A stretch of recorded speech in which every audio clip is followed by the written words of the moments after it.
On se retrouve sur Radio Topside, toujours en direct de Beau Soleil, pour fêter donc un anniversaire, 10e anniversaire des héros de la télévision, des séries télévisées. Et là, je suis en compagnie d'une jeune comédienne, on peut le dire. Hein, on peut. Marie Malia. C'est ça. On va revenir à votre actualité, mais on remonte un petit peu le temps.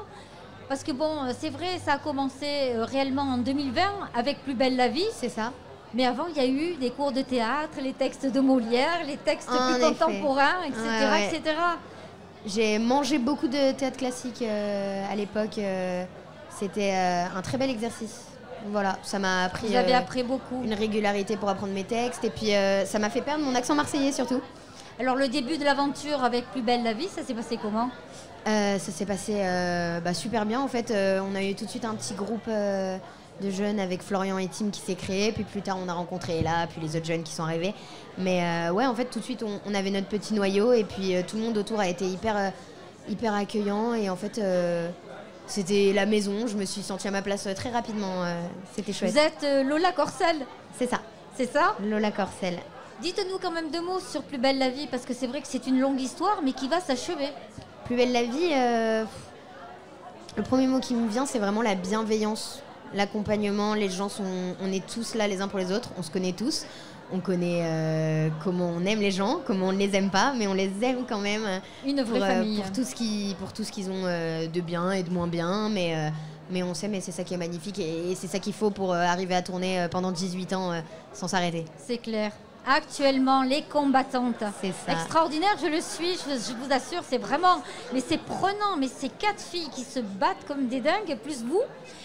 Donc là, vous incarnez une jeune novice, c'est la sœur Geneviève. C'est ça, sœur Geneviève, qui est une novice, donc... Elle est arrivée au couvent, j'imagine qu'elle était orpheline. Et donc, il y a plusieurs étapes à passer avant de devenir sœur, mère supérieure, tout ça. Elle est encore au tout début de tout ça. Elle est encore très naïve, très à l'écoute et très sensible. Voilà. Donc, c'est diffusé sur TF1. Il reste 2 épisodes. 2 épisodes. Après, ce sera sur Netflix. Donc, après, les Cyclades. 2 mots. C'est ça. Les Cyclades, waouh, j'ai beaucoup dansé. J'ai beaucoup dansé dans les Cyclades, c'est tout ce que je peux dire. C'était vraiment chouette. Non, j'interprète le rôle de Laure Calamy plus jeune dans la série. Donc c'est un peu marrant parce qu'on se ressemble pas tant que ça, mais d'après le réalisateur, c'était plus une question d'énergie dans laquelle on s'est assez retrouvés. Donc très chouette. J'ai adoré les Cyclades, c'était très rapide, mais trop bien. Actrice complète puisque vous jouez de ukulélé et du piano. Et de la guitare. Et de la guitare. Et je chante à mes heures perdues. Oui, aussi.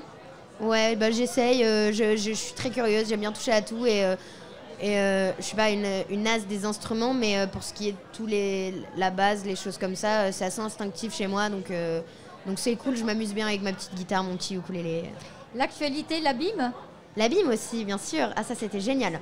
Un tournage très bienveillant aussi, sur toute sa longueur, tout le monde, toute l'équipe, c'était incroyable, j'ai eu mon petit duo avec Gilles Alma, que j'aime énormément, avec qui ça s'est très bien passé. Il y a eu une très bonne cohésion tout de suite. Et vraiment, je me suis régalée. Alors, l'histoire, sans trop vous en dire, c'est une histoire un peu policière où ma mère disparaît. Et donc, avec mon père, donc Sarah Mortensen disparaît. Et avec Gilles, on la cherche un petit peu. Et on tombe sur des choses sur lesquelles il ne faut pas tomber. Et on commence à se poser des questions sur ma petite maman. Et on ne sait pas ce qu'elle est méchante, ce qu'elle est gentille. On n'en dit pas plus, c'est la surprise. C'est ça. Et donc, votre présence aujourd'hui sur ce festival, c'est votre première édition ? Alors, ces festivals-là avec Patrick Georges, oui. J'ai fait récemment le Festival de La Rochelle. Et c'est tout. À part ça, j'ai beaucoup travaillé récemment.